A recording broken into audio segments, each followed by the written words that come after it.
everybody, it's Yu-Gi-Oh! Master 88, and welcome, for the first time in an extremely long time, to another episode of Application Spotlight.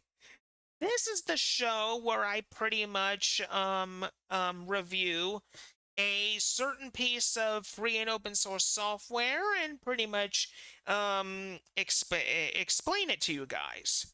So, without further ado, enough of my rambling. Let's get started, shall we? So what I have here, folks, is Brave Origin. This is the newest browser on the block. What this pretty much is, folks, is this is a severely bloated Brave browser. And, this type of browser does have a lot of use cases, in my opinion. The most important one is if you want a web browser that's not going to be extremely bloated to where you can have a certain number of extensions that you like, as well as pretty much looking really awesome, Brave Origin is the way to go. It's free on any Linux distro you can think of, but if you want to test it on iOS, Android, Windows, and Mac OS, you have to pretty much purchase the Brave Origin package. This way you can try out Brave Origin on those operating systems. But for anybody running Linux, it doesn't matter whether it's Ubuntu, Debian, Fedora, Arch, OpenSUSE, the list goes on and on. You can pretty much get Brave Origin installed on your system completely for free. Basically, you just go to the Brave website and go to the Brave Origin section. It'll explain everything in detail. But I'm going to show you guys how my Brave Origin is set up. So first and foremost, I'm going to open up the settings here. So this is pretty much the heart of my settings page, folks. I got Start Page as my default search engine. For those who don't know, Start Page is my favorite search engine of all time. I've been using Start Page for a number of years, pretty much since like 2019, I believe. It's been pretty much my favorite search engine for the longest time. I love it. And the reason why I like it so much is Start Page gives you Google results without basically Google eyeing what you're doing and doing all sorts of data collection and telemetry. Excuse me. And also, Start Page is really good. It has a really good documentation. They got a wonderful privacy policy.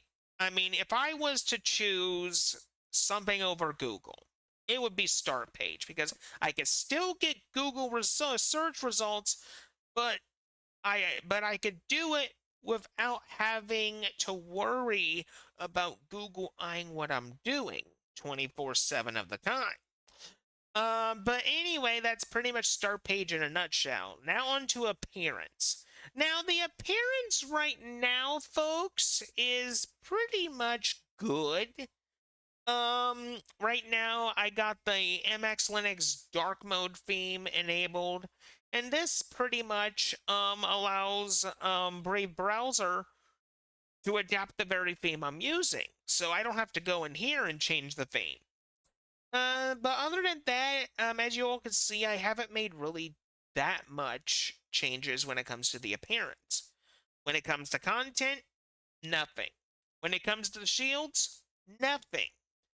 When it comes to privacy and security, I don't really make any changes at all to this unless I have to.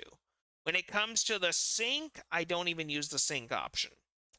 When it comes to my search engine, of course, Start Page.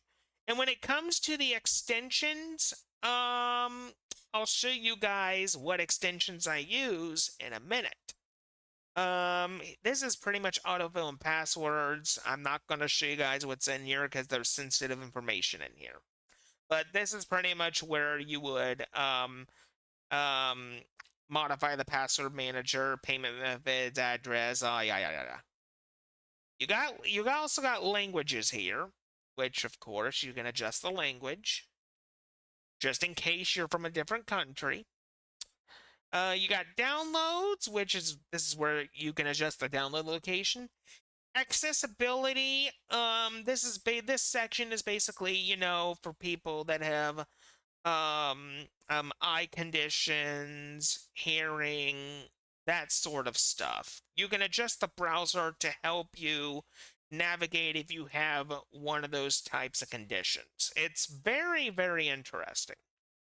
And then you got system. This is pretty much where you can make a modification or two, but I just leave this the way it is, with the exception of this line here. Continue running background apps when Brave is closed. I do not like background apps running when it comes to Linux. That's just a no. And then you got the reset settings, just in case you want to reset a default and do something else with it. But anyway, now I want to show you guys the extensions that I use. So we're going to go to Manage Extensions. So I got free extensions here, and these are the only free I use. First up is Proton Pass. This is basically Proton's take on essentially KeyPass XC, which is my favorite password manager of all time. But what this does, though, is you can get the application version of Proton Pass, but the primarily way that you're supposed to use it is via the extension. Now, I do have the extension enabled, but I'm not going to show you guys what's on it because there's sensitive information there, so that's a hard no. But anyway, Proton Pass, it's the newest password manager on the block. It functions very similar to KeyPass XC, except this one is online based and works really good through the extension. It pretty much saves passwords. You can set up two-factor authentication. The list goes on and on. Over here is the Start Page extension. You need to install this if you're going to use Start Page. This is the only way that I know of that you can get Start Page defaulted on pretty much any Chromium-based browser. And then you got uBlock Origin just sitting right here. uBlock Origin is my favorite ad blocker. It works amazingly. I love it to death. And there's not really much else I could say about uBlock Origin. It's amazing. I'm happy that Manifest V2 is still supported by Brave. Thank you guys so much for doing that. And that's pretty much uBlock Origin in a nutshell. I cannot think of anything bad to say about uBlock Origin. It is, in my opinion, the best alternative to AdBlocker Plus, bar none. Simple as that.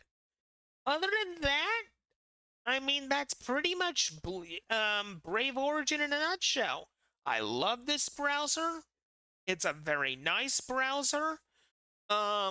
It pretty much allows me to do what I want to do very easily. And really, not much else I can say about it. So I think it's as good as time as ever to pretty much wrap things up here. I thank you all so much for watching. Thanks for tuning in. If you enjoy these just as much as we all do, then smash that like button, ring-a-ding that notification bell, and subscribe to my channel. Thank you. Also, check out my Patreon, ladies and gentlemen. I have a $3 green penguin tier and a $5 red penguin tier. Both have Linux tech and Yu-Gi-Oh content on them, as well as content that you will not find on my YouTube channel. So if you want the good stuff, subscribe to Patreon. Anyway, folks, until next time, this is Yu-Gi-Oh Master 88 saying see you later.